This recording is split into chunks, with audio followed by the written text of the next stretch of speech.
That was a celebration of love and sisterhood, only setting the tone for the day to follow. So I hope this gives you a little inkling of what decibel we're going to be resonating at. Does it? Yes, it does.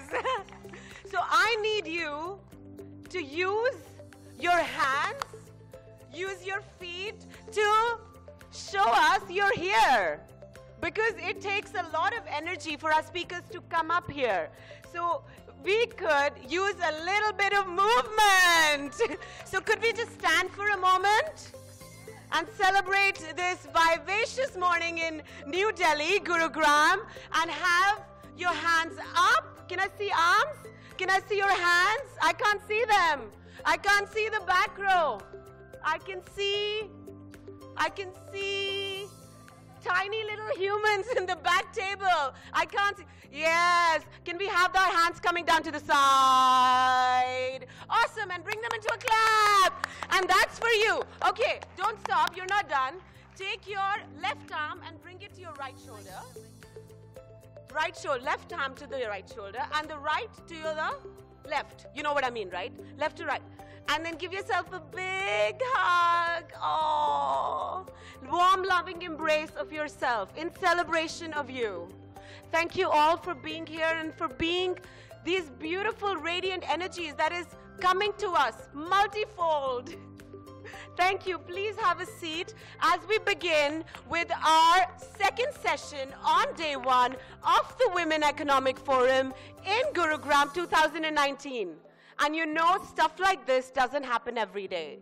So let's be here with mind, body, and spirit. We're talking about innovation by corporate leadership. Yes, important reminder, which Harbeen just reminded me. We are now beginning with our parallel sessions as well. Victory 1 and Victory 2. So if you have a session there, you may proceed now. We're running, yeah, that's fine, yeah, perfect, okay. So, and here at the plenary, we begin our session, Innovation by Corporate Leadership for Sustainable Businesses, a very pertinent discussion, and it's a pleasure to have the speakers for this session this morning, and it's my pleasure to welcome, if we have Carol amongst us. Is Carol here? I did see her. Yeah.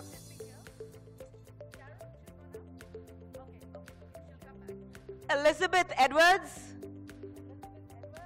There you are. Welcoming Elizabeth Edwards, coming from the US of A, the founder and president of Volume PR and 11th Octave, an award-winning communication industry leader. It's an honor to have you with us. Please have a seat. Welcoming Medha Khosla. Medha, are you with us, or you'll be joining us in a few moments? Gagandeep. Welcoming Gagandeep.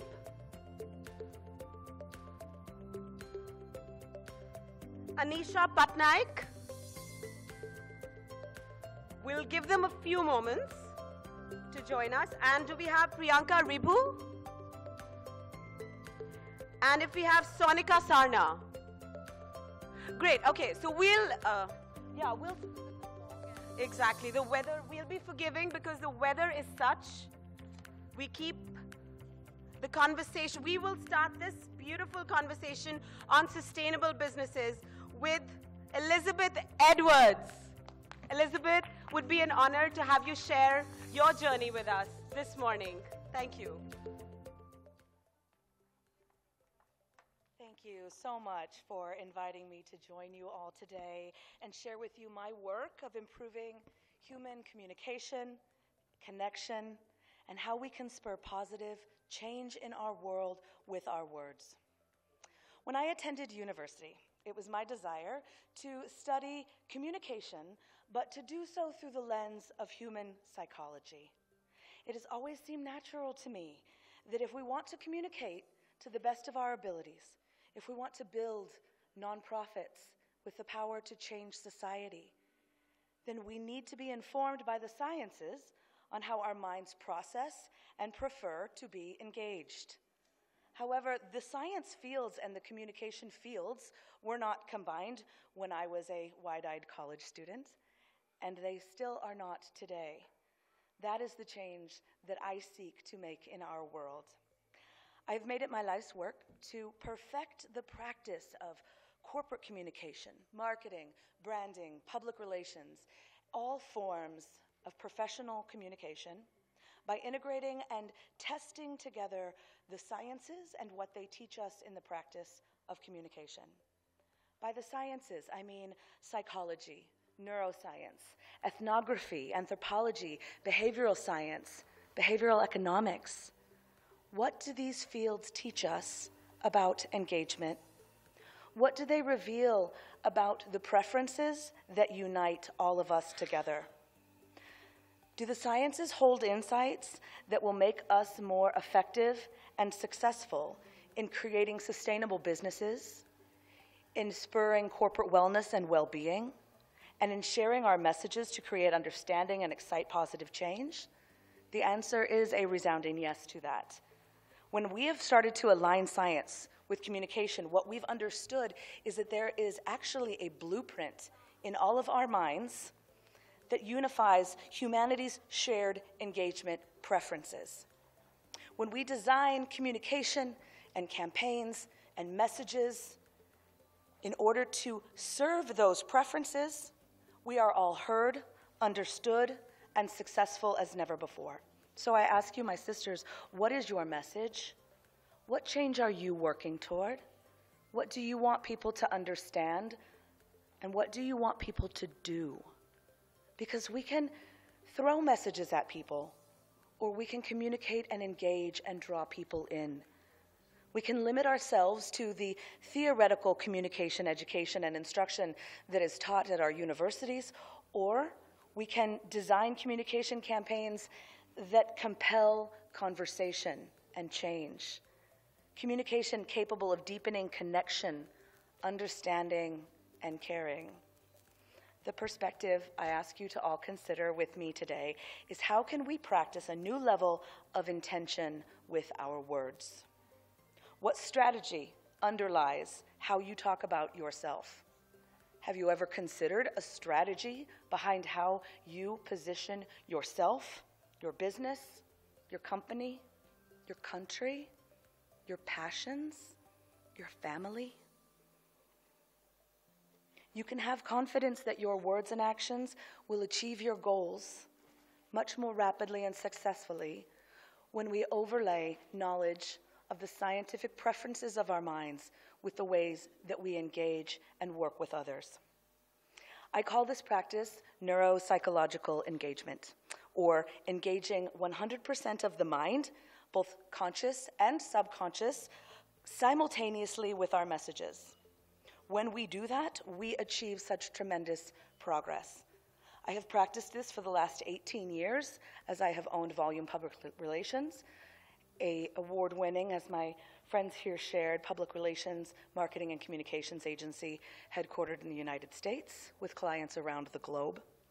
With those clients, I've had the opportunity to take many of these things that I, as a lifelong student of the psychologies and sciences, and through my agency as my sounding board and practice area, taken those sciences and applied them to see what truly spurs positive behavior change. What do we know to be true that unifies all of us? And that when we communicate based on those laws and those principles and rules, we are able to be exponentially more successful. So I'm so honored to be here today to share this work with you. And I look forward to discussing it in much more detail around how we can create new levels of success, sustainability, and corporate wellness and well-being by doing all of this. I will be today at 11 talking a bit more about this in relation to social media, and tomorrow, I believe also at 11, speaking about it specifically in terms of our words. And I hope that you will join me. Thank you so much. Thank you so much, Elizabeth. I loved what you said about intentionality in our words. I remember an occasion I was with Vinay. He was somewhere, and a reporter from a newspaper, leading daily, had been trying to get an appointment with him, and she found him in this education fair, and we were there, and she says, I have been, waiting for this, looking for you to have this appointment with you, and I've been unable to get in touch and get through to you. So when can I have an appointment with you? And he said, right here, right now. And she's like, no, but I need an appointment with you. He says, you have it right here, right now. And I think that's what Elizabeth was going through my mind when you said, you have your word. And you have the choice to put intentionality in your word right here, right now. This is the moment. So seize it with intentionality. What is your message? What do you want to say? You can actually make a difference now with the next word that you choose. So thank you, Elizabeth, for coming all the way to share your wisdom, your experience with all of us right now, and we look forward to your 2 sessions coming up today and tomorrow. Thank you. Mansi? Yes, thank you so much, Rabeen, and thank you, Elizabeth. So we are going to be deploying this neuropsychological engagement like we've learned today. So practice it, girls, this morning, all day. And I think that's the power of intentionality that Rabeen just reflected on as well. So thank you. I'd like to invite a couple of speakers who've just joined us as well. Welcoming Medha Khosla, the founder of Anomaly. Ladies and gentlemen, I encourage you to please put your hands together, circulate that blood, flow the energy. Medha, if I could request you to have a seat, and I'll invite you to speak in a moment. I'd also, yes, there's lots of you, did you say? Lots of, yes, yes, there is. I'd like to invite Sonika Sarna as well, welcoming Sonika, the founder and CEO of Sonika Sarna Design, an award-winning ethical design and apparel sourcing company. It's a pleasure. And I'd like to invite the lovely Carol to join us on the stage.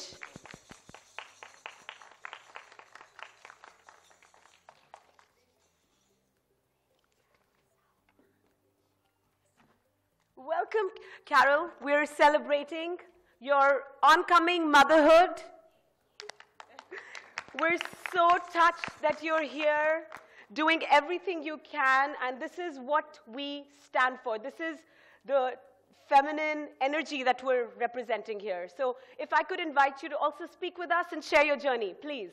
I welcome you onto the dais.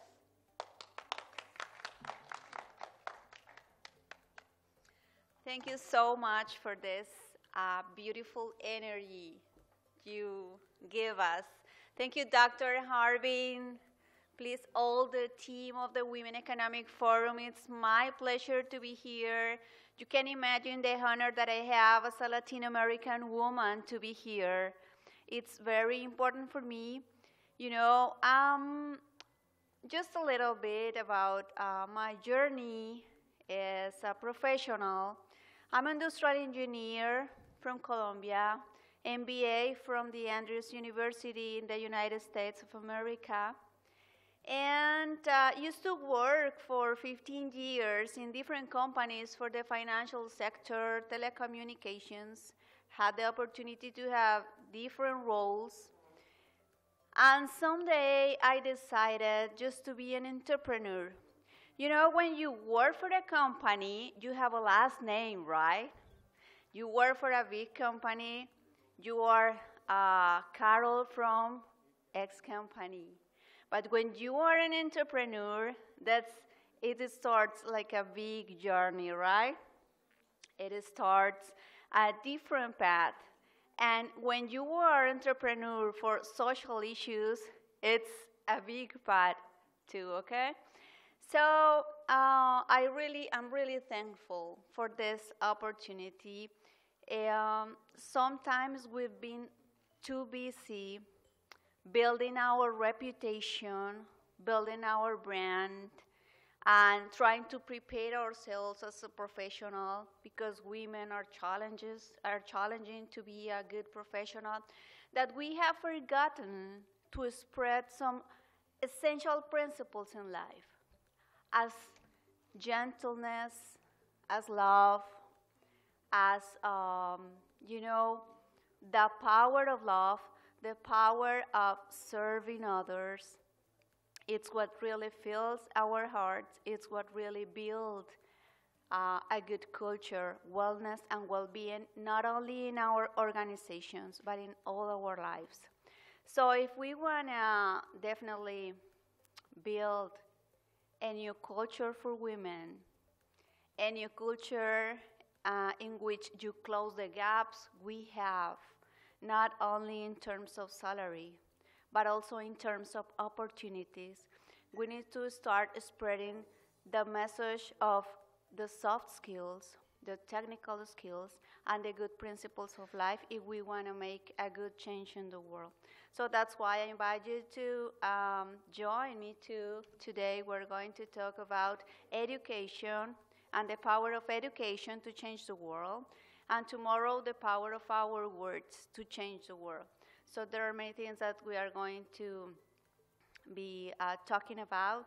So thank you for accepting me in this wonderful place.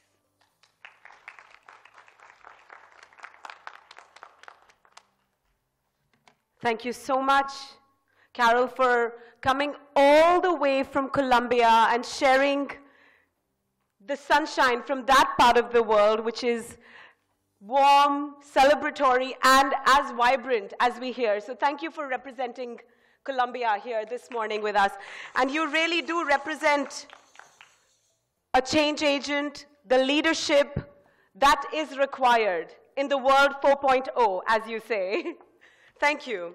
I'd like to invite to speak with us and share her transformative journey, welcoming Medha Khosla.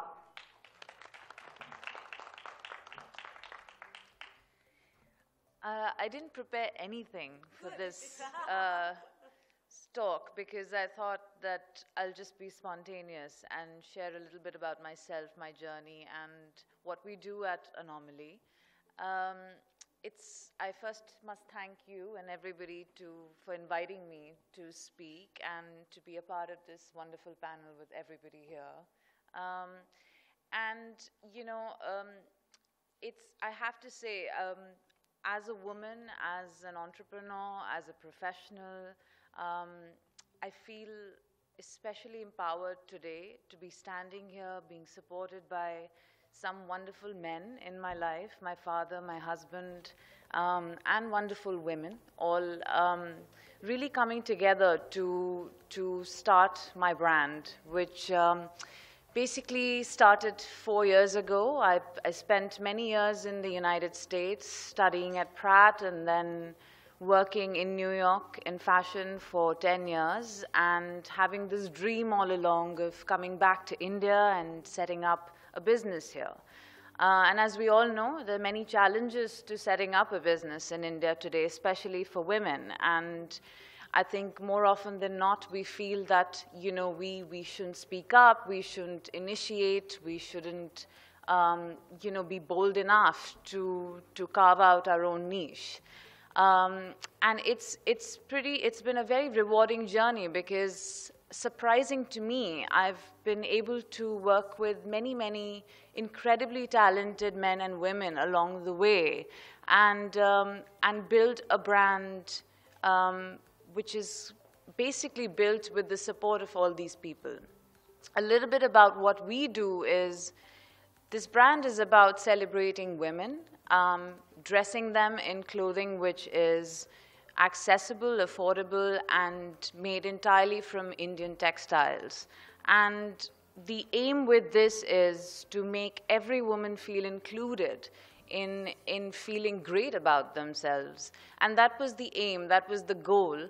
And now we see many, many women across India, across the United States, in the UK, wearing our clothing. And this has always been my intention, is to celebrate every single woman that I come across, to thank her for the support, and to also make them feel, and make all of us feel, strong enough to speak up, to take decisions, to not be looking at the next man in line for their permission to do something, to start a business, and, you know, just like everybody here today, to feel confident enough that, you know, I can do something. And it's a very small thing that I grew up with, and I must thank my father here, who's sitting here today, that I was never raised. I was never raised, thank you, in the family to, you know, to think that I can't do something because I'm a girl. And this special privilege that was instilled in me from a little girl that I was by my father, who never ever stopped me and said, you can't do this, you can't speak like that, you can't dress like that because you're a woman or you're a girl. And that is something I would say I found many, many, many years later with my husband, who is also here, who came along the way in my life and just sort of has never ever once said, you shouldn't talk like that, you shouldn't dress like that, you shouldn't set up this business because our marriage is more important, or, you know, don't put yourself ahead. And these are small things that I think really shape us as women, even though we feel, I think we live, all of us live with a lot of guilt and with a lot of, you know, feeling of I can't do this, or I can't say this, I can't get ahead. And I think my message here today was not to talk about my brand, but it was mostly to say that nothing should ever stop us from following our dreams. Anything is possible. And I think all of us here sitting here have somewhere, I think I would say, felt that maybe I should put my family forward first, or this other person forward first, or their dreams forward. And that's also really beautiful. But let's not forget us, the woman behind all of these amazing things we do, to just take a moment and appreciate that. And I'm really grateful, Harbeen, to be a part of this, and thank you for recognizing us all in this amazing platform. So thank you. Yeah, thank you. Thanks. Thank you so much, Medha, for that beautiful tribute straight from your heart. We're so grateful you didn't prepare. Because thank you for offering that tribute that really recognizes that we're really standing on the shoulders of all the men and the women and our mothers and our fathers and all the support systems that surround us. We're standing on their shoulders. We're standing here because they set the path for us. So this is an honor of your support. Thank you, Medha, for shining the light in that direction. Thank you. I'd like to invite the very lovely Sonika Sarna, the founder and CEO of Sonika Sarna Design, India. What city are you from? I'm originally from here. I'm born in Delhi. Delhi girl, welcome. Over Yes, to you. Delhi girl. Hello. Good morning, everyone. I almost didn't make it, so I'm really happy to be here. This is a really cool room. It's almost entirely women, I see. We touched on a really interesting topic about being entrepreneurs and having an identity that's like an individual identity and then starting your own company. And I took it like all the way. I don't have my company and a surname. My name is my company, primarily. The reason behind that is when I started doing the work I was doing, I didn't have money for branding. And I was focused on so many things, going out there and talking to people in the fashion industry, which is the industry I come from. And when I finally was able to establish a legal entity, they knew who I was as a person over and above anything else. And so that's why I was like, okay, I am my company. And therefore, that's why my company is named after me. And now I can't tell the difference anymore. We're one being. I'm amongst really wonderful people here. All of you have really inspiring journeys and stories that I'm looking forward to hearing. I was thinking about what I could contribute to this forum or share, which perhaps you would resonate with. And if I were to define my journey in one way, it would be of courage. Quick background, as she mentioned, I'm a Delhi girl. I've had the fortune of living in a couple of different countries, and my education and experience is in the mainstream fashion industry, primarily in the American and European market. When I first started, I was a young, inspired designer who wanted to create beautiful things. This is back in the 2000s. I look younger than I am. What I began to encounter in this space that I had joined to be a creative professional were, unfortunately, very many things that were wrong. I know that there's a lot of conversations now about sustainability and about social impact and about how we treat people within our work environment. But when I first started, it was common to have workers living in slums, for us to create really cheap product that was mass-produced and then dumped every couple of months. And I was one person, and I was asking these questions, and I didn't really have a platform, a forum, or a mentor who could guide me on how to fix the problems that I was seeing. I'm so sorry, I'm a little, apologies. I'm a little nervous. As I said, thank you. Reminder to self, story about courage. So I've been working in the apparel industry for the last 2 decades. My work essentially is working with fashion brands to figure out how they, as a corporation, can change their practices to have positive social and environmental impact. When people ask me, what are you? I call myself an ethical sourcing consultant. The air quotes are because I made it up. I was just in fashion. I was working with brands, with factories, with buying offices, with huge corporations all over the world. I've had the good fortune of working with some of the largest brands in the world. And I saw these problems, and we just didn't know how to fix them. And then I began to find ways to fix them. It's been a long journey, and we've, in the last 10 years, had the fortune of working with some of the largest apparel companies in the world. And we're responsible for setting up their sustainability strategies, which are all very big words when you put them onto a poster or a website. But what they basically mean day to day is that because of brands engaging with us, we're able to provide employment opportunities in over 40 artisan villages in India across 16 states. These are rural communities which, if they didn't receive orders from the brands we engage them with, essentially would stop their traditional artisanal craft. And not only are we preserving traditional craft communities, we're also helping have a socio-economic impact in the local ecosystem. So if any of you have had the opportunity to go into a village, you'll find that in areas in rural India where there's weaving clusters, it isn't just weaving or printing or embroidery, it's their way of life. Entire families live and work together. And when that craft or that community dies out, a way of life dies out, and then we have mass exodus into the cities, which creates, as you know, all of the thousands, hundreds of thousands of people who are begging or becoming rickshaw drivers or getting jobs in shopping malls.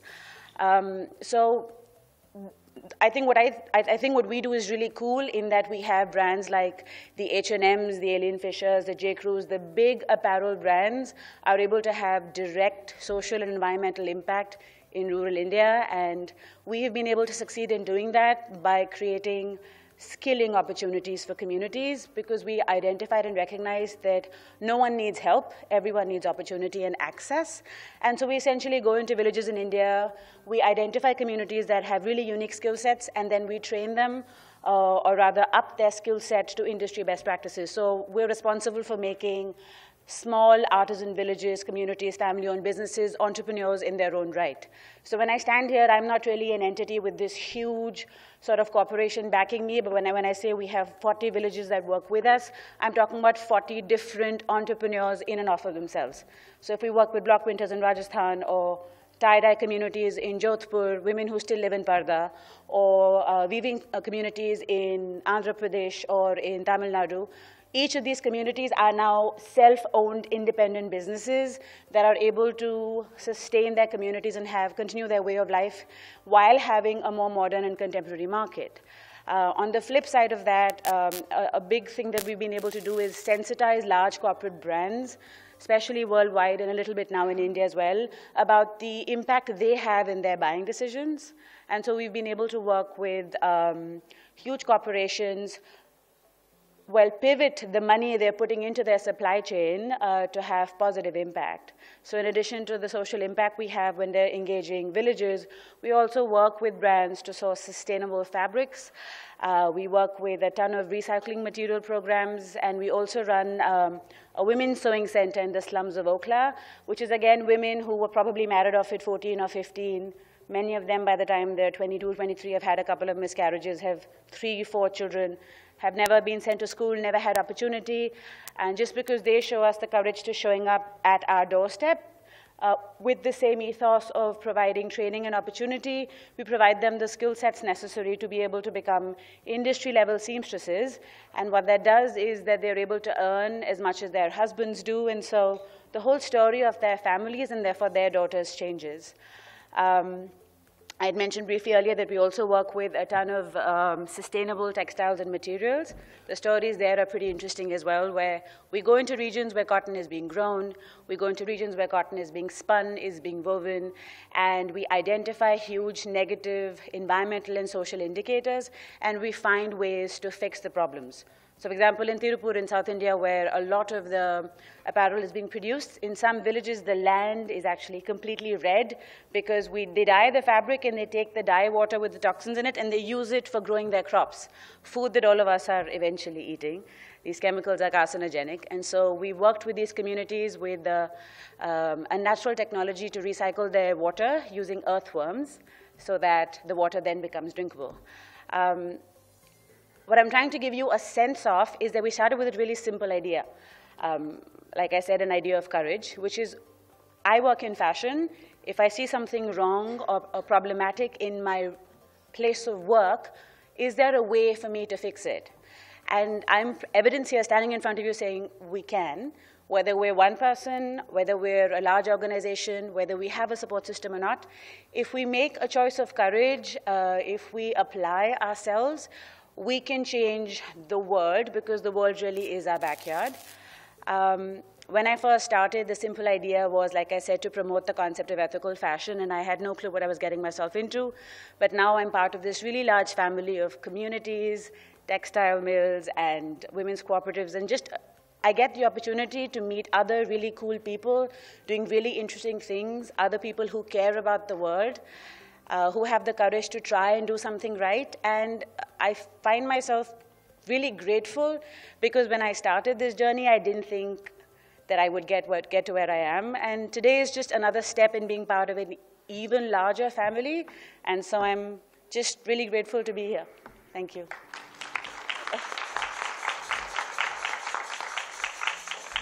Thank you, Sonika, for sharing your journey and your voice with us. And you are what I would call a cause artist entrepreneur, using your entrepreneurial and creative skills for the good of the world. So you're really walking that talk. So thank you for doing all that you're doing. And here's to you. We're joined by two lovely ladies. I'd like to invite Gagandeep Bhullar onto the stage, please. The founder of the Superhuman Race, a technologist and an entrepreneur in the area of data analytics, gaming, and behavioral dynamics.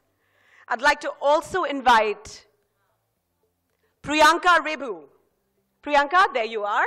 Welcoming Priyanka, the founder of Liberty, exploring tech solutions for child protection in India. This lady comes from a vast bouquet of experience, and we can't wait to hear her story. Priyanka, if I may invite you to see, yes, keeping you busy. It's been fast-tracked. Yes, that's it. Yeah, the fast track. Thank you. Pleasure. Namaskar, esteemed organizers. I congratulate you for the vision of Women's League and this Women Economic Forum. I'll start with a Ved mantra. It's Ayam Nija Paroveti Ganana Laghu Chetsam Udara Charita Nam Tu Vasudeva Kutumbakam. I'll say this. Ye mera hai, this is mine. Ye uska hai, it is theirs. ऐसी सोच संकुचित चित्त वाले व्यक्तियों की होती है. This is the thought of people with small minds. इसके विपरीत उदारचारिता वाले लोगों के लिए तो यह संपूर्ण धरती ही एक परिवार जैसा होता है. Contrary to this, for the large-hearted, for the generous, for the compassionate, the entire world is their family. I started Liberi in 2017 with a vision to be innovative for everyone. Liberi is a Latin word for freedom. It also means children in that language. See any young child and you would know why it is the same in the language. Children and freedom are synonyms. Children are at the center of our global village, Vasudev Kutumbakam.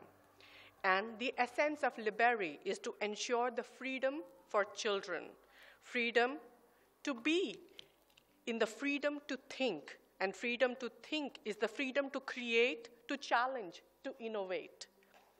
Innovation is the use of new methods or ideas. It is the biggest buzzword that we face today. Everything is about innovations.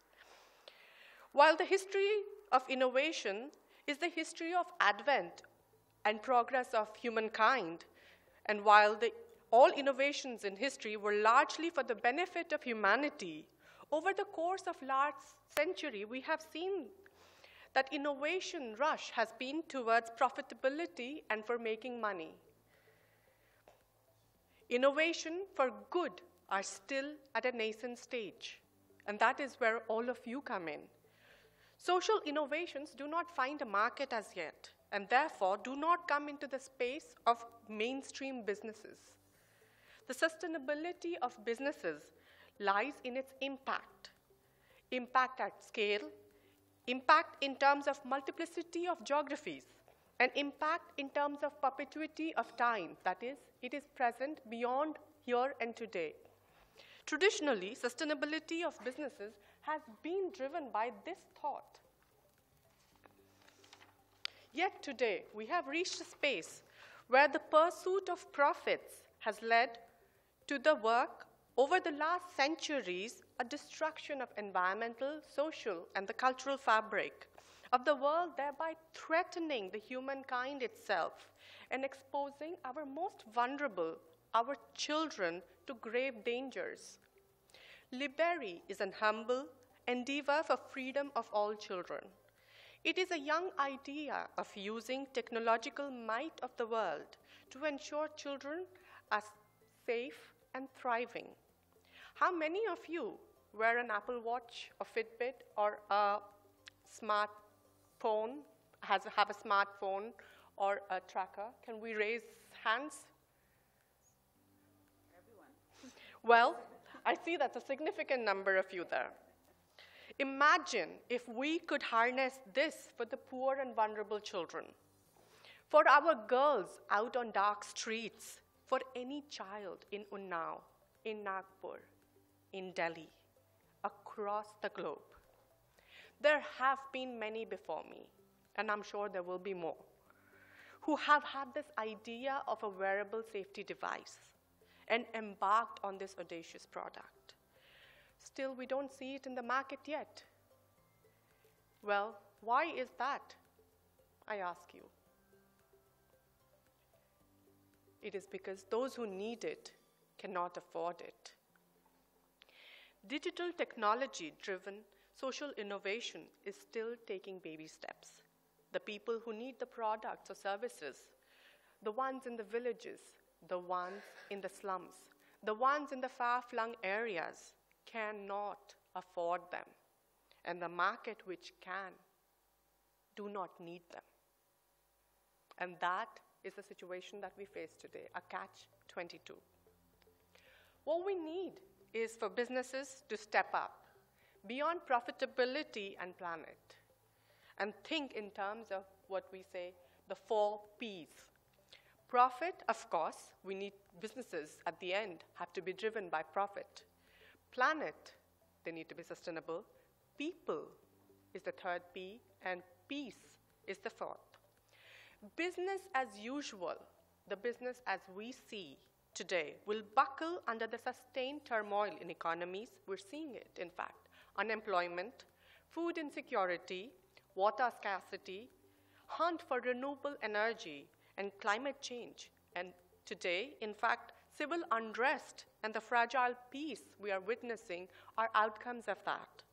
And under duress, the world community, we must collectively engage to find solutions reflecting and innovating for sustainable change and development. For profit, and here I mean prosperity for everyone. For planet, not just green, but for every species on the earth to thrive.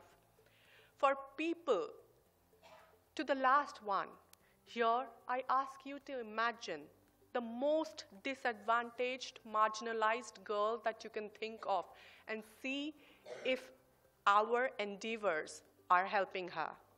And for peace, not just the lack of conflict between states, rather, here it is the equilibrium between the first three P's, profit, planet, and people. That is the peace. For all this, we need visionary leaders, especially women leaders. Leaders like you who would go beyond business as usual. Leaders like you who would take the hard road. Take it because it is the right thing to do, not just for the short-term profit, for the change that we collectively envisage for us and our society. I deeply and humbly appreciate the honor and opportunity to stand among you and with you. I appreciate the very generous expressions of support from the Women Economic Forum and the All Ladies League. Nor at this moment, I would like to thank my family and friends who have given me this support and help. Their wisdom, guidance, and oftentimes critique shines through the idea of liberty, especially my partner in crime, Bhuvan, for hanging in there. So thank you, Ms. Kaur, for this honor. Thank you, Women Economic Forum. And I wish all of us success in our endeavor for the good of all. Thank you very much. Thank you so much, Priyanka, for sharing your evocative journey and for really shining the light once again on that perspective that we as a community need to stand for, that power that is embedded and instilled in all of us, within. And we can, and we will, and we need to. You know, if we have to, we need to get on the streets to really get our voice heard, because there wasn't a time better than now to make it happen. The world is shining the light on women leadership. So this is our time to shine, to rise, and really come out there and share and love. I'd like to invite Gagandeep Bhullar to speak with us and share her journey. She's the founder of the Superhuman Race, and she's going to share her career and her personal story with us. Welcoming you, Gagandeep. Looks like I walked to the podium too fast. I'm sorry. So before I start on my career and my story, I actually want to talk about you for a little bit. And I think, as all the women sitting here, how many of you have read Lenin? Okay, one person has read it. Maybe a couple more who are shy to raise their hands right now. In Lenin, Sheryl Sandberg talks about courage being the final post in so many ways. Over the years, women have made sacrifices that go beyond home, that go beyond work, that go beyond society. And those sacrifices are the reason that we are sitting in this room having this conversation today. They're sacrifices that our mothers made in all likelihood, right? And as we sit here and talk about those sacrifices today, I want each and every one of you to have a fire in your belly. What is it that inspires you? What is it that you would like to personally change in the world around you? And that is where the story of good begins. I used to work at the Boeing company. I was with them for over 6 years. And many of you know about Boeing for different reasons. It's the oldest airplane manufacturer in the world. So they were the first people to put a dream that humanity has had, the dream of flying, into reality. And yet, every time anything goes wrong with even a company of the stature of Boeing that values its employees, that wants to make the world a better place, we instantly judge as individuals. We judge the people that go wrong, even if it's a single time. Why does that happen? And this question, when you contextualize it against the world that we live in, we start realizing that every piece of information that we have is borrowed. What you believe about Fitbit, what we believe about the children in Africa, for those who have never been to Africa, what we believe about the opportunities in the US, they're all borrowed information. This is information that we borrow in the context that it is provided to us. It could be paid PR coming through newspaper sources, or it could be tribal knowledge coming through social media.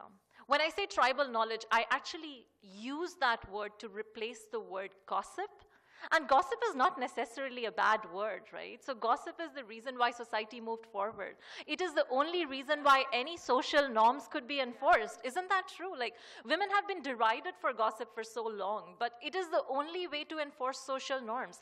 Otherwise, somebody could walk into this room today wearing, I don't know, a pair of very short shorts and a flimsy vest, and the gossip in this room would judge them, and they would know that this is not the right thing to do for this forum, right? So then, taking that perspective, so tribal knowledge and sources of information, which are usually either paid or they are not curated, that puts the onus on women like you and on people in general, whether it is the youth, whether it is an older population, it puts the onus on everyone to come up with better sources of information, to let companies like Boeing to not be judged when something goes wrong.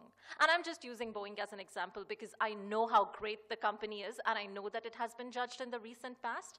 It could be any other company. It could be Kingfisher. I never worked for Kingfisher. I don't know whether it was a good company or not, but I know that my information, my knowledge of everything is borrowed. So how do we change that? And the only way to change that is to start forming this revolution that we are in. Especially as women, we always participate in the revolutions in a soft way, right? So we're always kind of going along with the flow, but we are never the ones who are shouting the slogans from the top of the terraces, and, you know, we're not at the front end of it. It is a reality that has been timeless. There have been women who have stood out, but the reason why they've stood out is that because so many of us haven't participated. So I want you to have a fire in your belly, and I want it to be contextualized in the world that we live in. Technology forms the world that we live in. So when we talk about the product that I built after I left the Boeing company, we talk about 3 environments. Each and every one of us lives in 3 environments. The first is the cultural environment of your existence. The cultural environment of your existence could be the city that you grew up in, the schools that you went to, the houses that you live in, and also your workplaces in so many ways, right? So that is an environment that lives within you. It informs every decision you make, everything you say. Coming from the cultural environment of Africa versus the United States, even within Africa, coming from one country or coming from another, would influence how you would talk about something. So that cultural environment is the first piece. The second piece is actually our technological environment. And this is a significant piece that I want you to think about, because technology can transform. I don't know how many of you know this, but one of the most insignificant changes in technology from our perspective as individual consumers contributes to 87% businesses becoming more sustainable, not just from the point of view of the climate, but also from the point of view of business profitability, so money, dollars. And I'm sure nobody in this room can answer this question, but it's cloud computing. Could you ever think that something as simple as cloud computing that never touches us during our day actually makes the planet and business more sustainable in so many ways? So technology contains the answers to everything, including ensuring your reputation, which is what I started with. So how can we ensure our reputation by connecting with real people in real ways? And then the final piece of the three environments is our physical environment. So right now, we're in this room having this conversation in person. But how often does that happen? How often are we fully engaged in a physical environment when we're actually talking to people, learning from them, helping someone, performing a random act of kindness? It doesn't happen often enough. And the ill effect of this, most surprisingly, is that we live fewer years as a result of this. We become less productive. Even the companies that have invested in experiential engagement. So of the $720 million that were spent last year on employee engagement by companies in the United States, only 15 out of 250 companies invested in experiential engagement. And the companies that did, their profitability per employee was 4x for the same pay. That is how much more productive we can be if we allow the chemical processes in our brain to be guided by our physical interactions on a day-to-day basis. That's all I have to say for now. Thank you. And that's a lot to say, Gagandeep. Thank you so much. You're right, because we are at this moment, like we've been talking all morning, we are a part, women are a part of this most gentle, most quiet, yet a very, very profound revolution that's happening as we speak. And on that note, I'd like to call upon Carol Helena Guido, coming from Colombia. Please accept this honor as an exceptional woman of excellence at the Women Economic Forum. Ladies and gentlemen, I encourage you to please throw some love and light this way.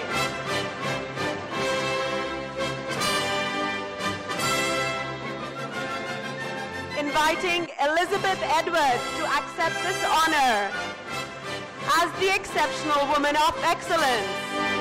On behalf of the All Ladies League at the Women Economic Forum, Elizabeth coming from the USA.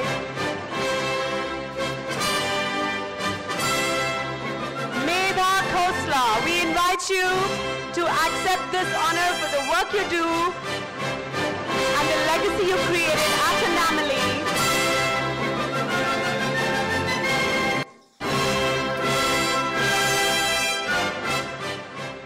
Inviting Gagandeep Bhullar to accept this memento as a token of our gratitude and affection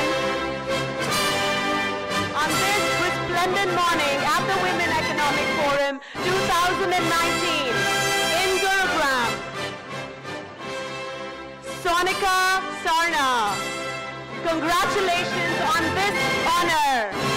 You are indeed an exceptional woman of excellence.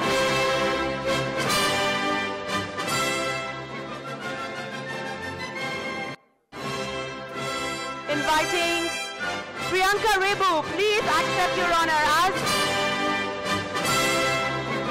an iconic woman creating a better world for all. It's been an honor to hear your story and learn from it. Ladies, I request you to come up for a group photograph so we can capture this moment.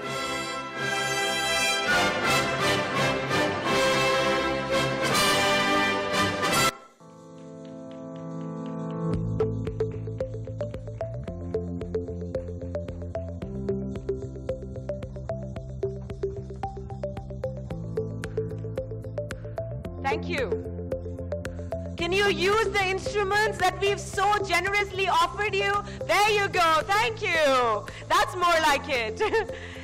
Thank you, ladies. Thank you for being with us. We have